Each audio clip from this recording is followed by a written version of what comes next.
আপনি কার জন্য কি করেছেন সেই হিসাব কেউ রাখবে না। কি করেননি সেই হিসাবটা সবাই ভালোভাবে রাখতে জানে। বিশ্বাস জিনিসটা অনেক মূল্যবান।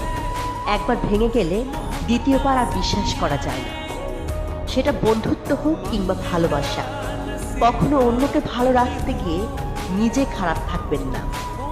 দিন শেষে দেখবেন সবাই ভালো আছে, সবাই নিজেকে নিয়ে ব্যস্ত, কিন্তু আপনি যে ভালো নেই তাতে কারো কোনো মাথা ব্যথা নেই।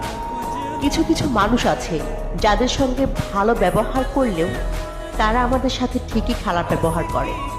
যেখানে নিজের মূল্য নেই সেখান থেকে কষ্ট হলেও নিজেকে সরিয়ে নেওয়াটাই উত্তম। নত হলে যদি সম্পর্ক গভীর হয় তাহলে নত হও, কিন্তু প্রতিবার যদি তোমাকেই নত হতে হয় তাহলে থেমে যাও। কারণ ভালোবাসার স্থান বুকে, পায়ে না। মানুষের পতনের জন্য অভিশাপ